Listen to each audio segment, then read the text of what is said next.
नमस्कार। आज मैं आपको सुना रही हूँ मुंशी प्रेमचंद की लिखी कहानी सदगति। दुखी चमार द्वार पर झाड़ू लगा रहा था और उसकी पत्नी झुरिया घर को गोबर से लीप रही थी। दोनों अपने अपने काम से फुर्सत पा चुके तो चमारिन ने कहा, तो जाके पंडित बाबा से कहा आओ ना, ऐसा ना हो कि कहीं चले जाएं। दुखी, हाँ जाता हूँ, लेकिन या तो सोच बैठेंगे किस चीज पर। झुरिया, कहीं से खटिया ना मिल जाएगी, ठकुराने से मांग लाना। दुखी, तू तो कभी कभी ऐसी बातें कह देती है कि देह जल जाती है। ठकुराने वाले मुझे खटिया देंगे? आग तक तो घर से निकलती नहीं, खटिया देंगे? कैथाने में जाकर एक लोटा पानी मांगू तो ना मिले, भला खटिया कौन देगा? हमारे उपले सेठे भूसा लकड़ी थोड़े ही है, जो चाहे उठा ले जाए। ला अपनी खटोली धोकर रख दे, गर्मी के दिन तो हैं, उनके आते आते सूख जाएगी। झुरिया, वे हमारी खटोली पर बैठेंगे नहीं, देखते नहीं कितने नेम धर्म से रहते हैं। दुखी ने जरा चिंतित होकर कहा, हाँ यह बात तो है, महुए के पत्ते तोड़कर एक पत्तल बना लूं तो ठीक हो जाए। पत्तल में बड़े बड़े आदमी खाते हैं, वह पवित्र हैं। ला तो डंडा, पत्ते तोड़ लूं। झुरिया, पत्तल मैं बना लूंगी, तुम जाओ, लेकिन हाँ उन्हें सीधा भी तो देना होगा, अपनी थाली में रख दूं। दुखी, कहीं ऐसा गजब ना करना, नहीं तो सीधा भी जाए और थाली भी फूटे। बाबा थाली उठाकर पटक देंगे, उनको बड़ी जल्दी क्रोध आता है।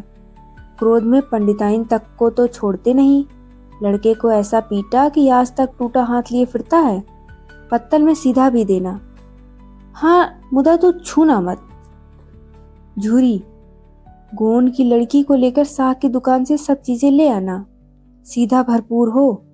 सेर भर आटा, आधा सेर चावल, पाव भर दाल, आधा पाव घी, नून, हल्दी और पत्तल में एक किनारे 4 आने पैसे रख देना। गोंड की लड़की ना मिले तो भुर्जिन के हाथ पैर जोड़कर ले जाना। तू कुछ मत छूना, नहीं तो गजब हो जाएगा। इन बातों की ताकीद करके दुखी ने लकड़ी उठाई और घास का एक बड़ा सा गट्ठर लेकर पंडित जी से अर्ज करने चला। खाली हाथ बाबा जी की सेवा में कैसे जाता? नजराने के लिए उसके पास घास के सिवाय और क्या था? उसे खाली हाथ देखते तो बाबा दूर से ही दुत्कारते। पंडित घासीराम ईश्वर के परम भक्त थे।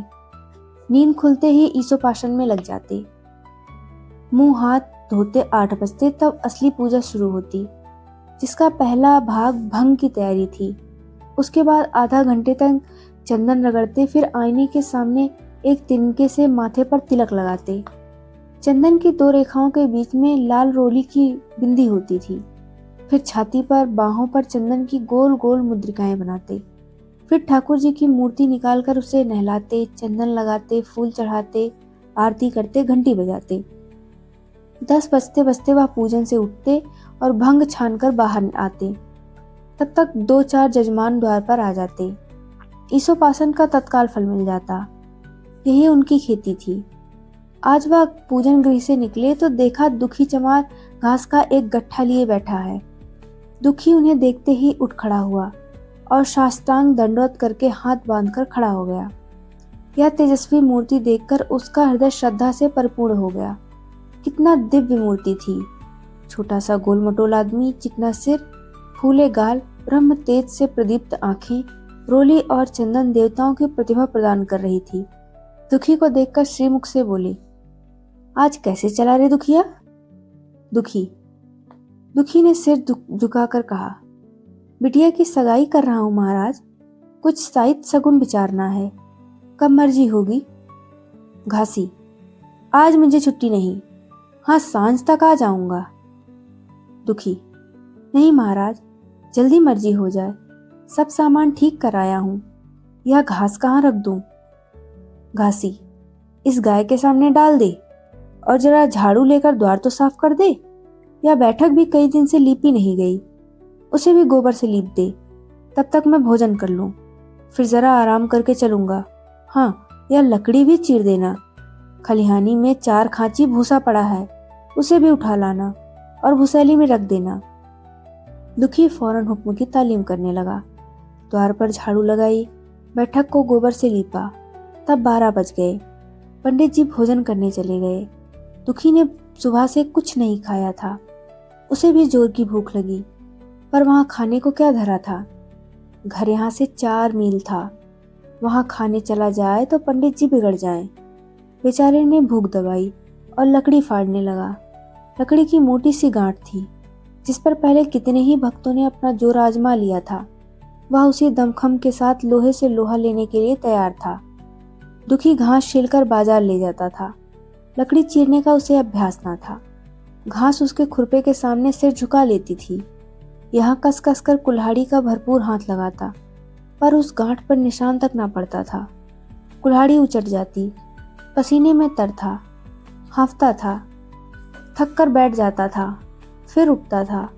हाथ उठाए न उठते थे, पांव कांप रहे थे, कमर सीधी न होती थी। आंखों तले अंधेरा हो रहा था, सिर में चक्कर आ रहे थे, तितलियां उड़ रही थी। फिर भी अपना काम किए जाता था। अगर एक चिलम तंबाकू पीने को मिल जाती तो शायद कुछ ताकत आती। उसने सोचा, यहाँ चिलम और तंबाकू कहाँ मिलेगी। ब्राह्मणों का पूरा है। ब्राह्मण लोग हम नीच जातों की तरह तंबाकू थोड़े ही पीते हैं। सहसा उसे याद आया कि गांव में एक गौंड भी रहता है, उसके यहाँ जरूर चिलम तंबाकू होगी। तुरंत उसके घर दौड़ा। खैर मेहनत सफल हुई। उसने तंबाकू भी दी और चिलम भी दी, पर आग वहां ना थी। दुखी ने कहा, आग की चिंता ना करो भाई, मैं जाता हूँ। पंडित जी के घर से आग मांग लूंगा, वहां तो अभी रसोई बन रही थी। यह कहता हुआ वह दोनों चीजें लेकर चला आया और पंडित जी के घर में बरौठे के द्वार पर खड़ा होकर बोला, मालिक, रच के आग मिल जाए तो चिलम पी लें। पंडित जी भोजन कर रहे थे। पंडिताइन ने पूछा, यह कौन आदमी आग मांग रहा है? पंडित, अरे वही ससुरा दुखिया चमार है। कहा है थोड़ी सी लकड़ी चीर दे। आग तो है, दे दो।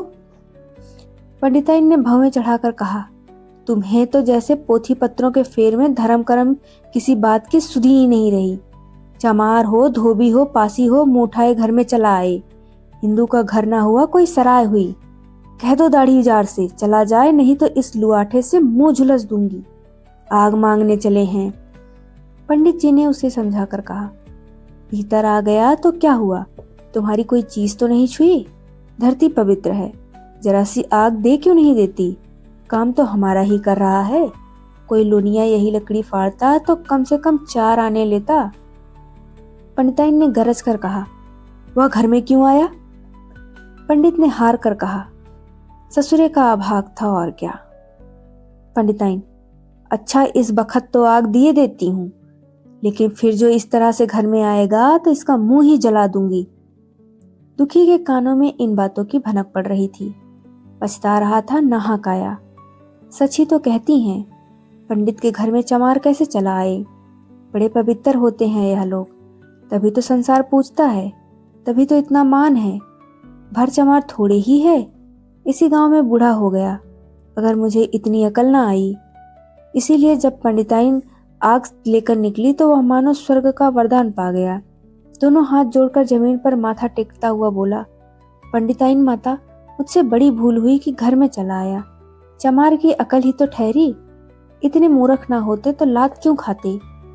पंडिताइन चिमटे से आग पकड़कर लाई थी।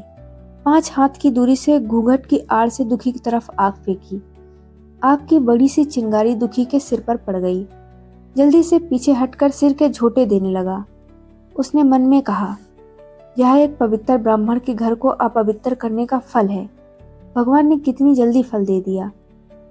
इसी से तो संसार पंडितों से डरता है और सबके रुपए मारे जाते हैं।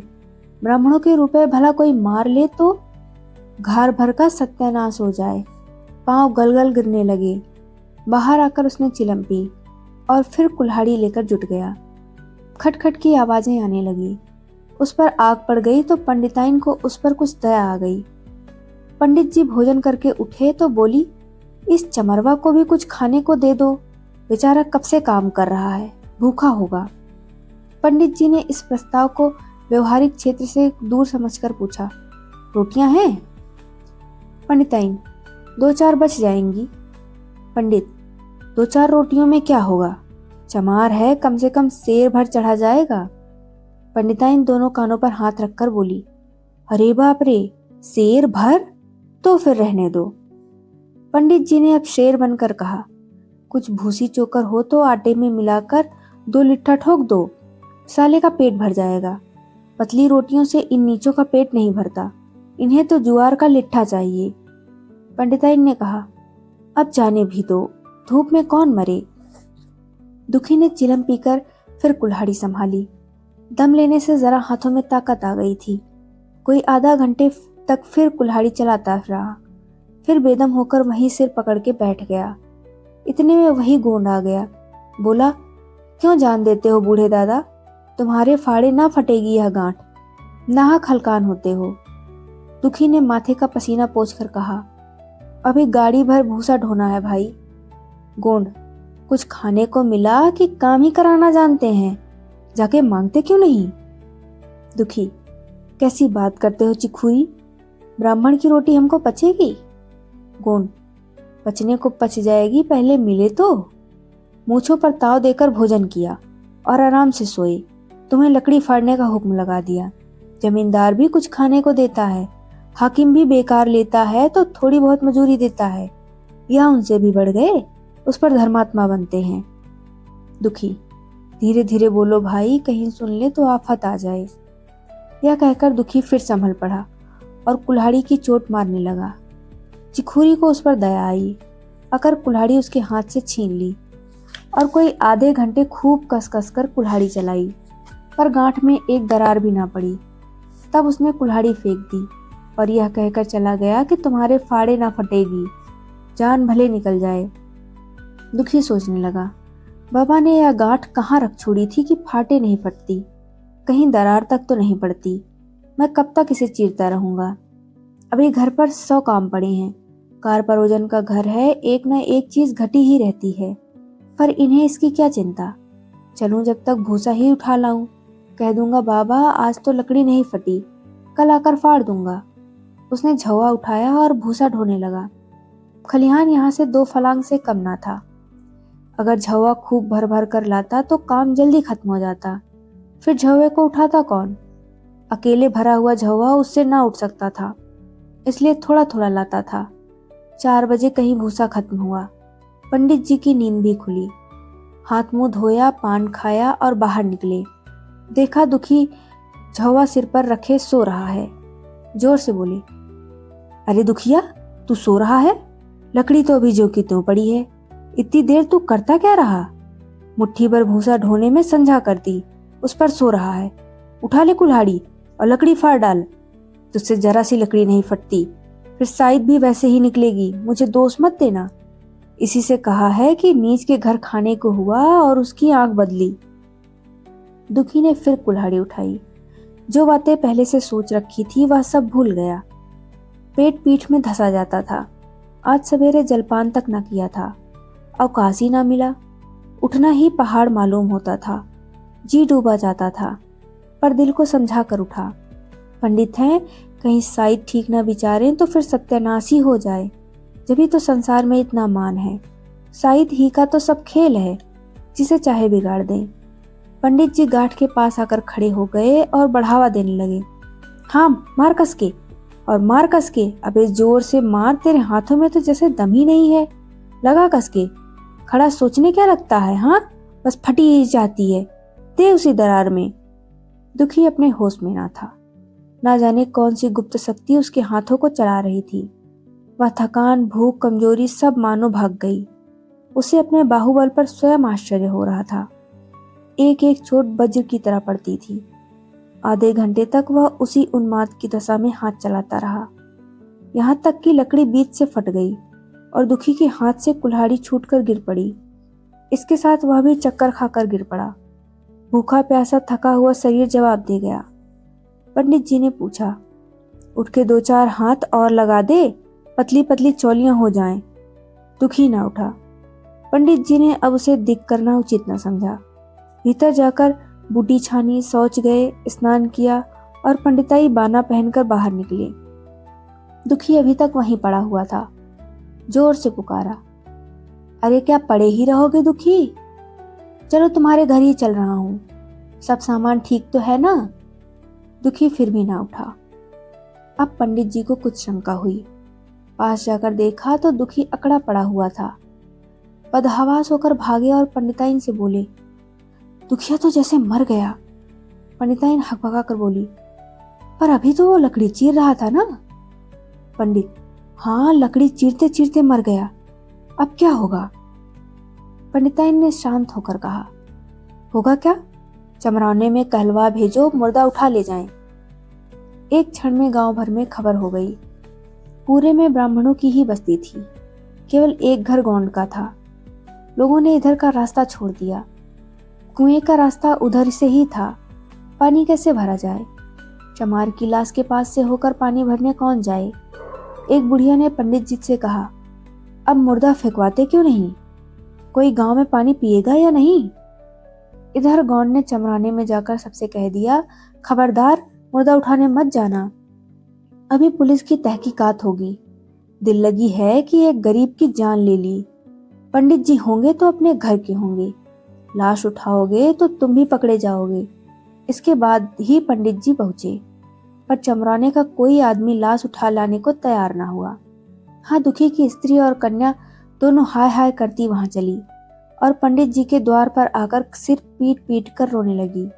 उसके साथ 10-5 और चमारिनें थी। कोई रोती थी, कोई समझाती थी, पर चमार एक भी ना था।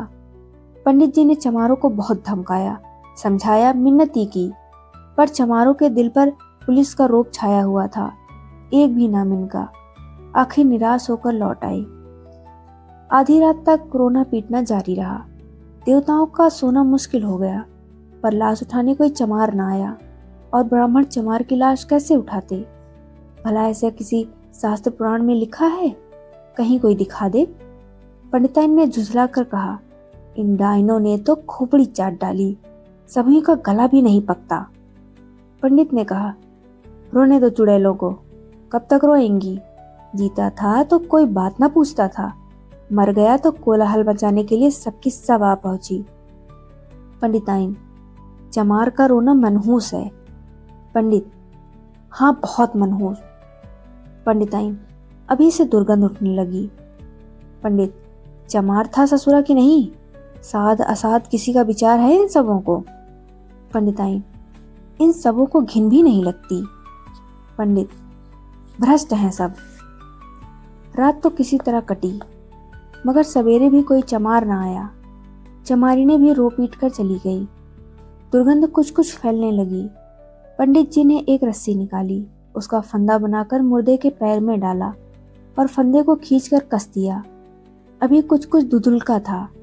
पंडित जी ने रस्सी पकड़कर लाश को घसीटना शुरू किया और गांव के बाहर घसीट ले गए। वहां से आकर तुरंत स्नान किया, दुर्गा पाठ पढ़ा और घर में गंगा जल छिड़का। उधर दुखी की लाश को खेत में गीदड़ और गिद्ध, कुत्ते और कौवे नोच रहे थे। यही जीवन पर्यंत की भक्ति, सेवा और निष्ठा का पुरस्कार था। बस यहीं तक थी कहानी। मिलती हूँ एक नई कहानी के साथ। तब तक अपना ख्याल रखिए।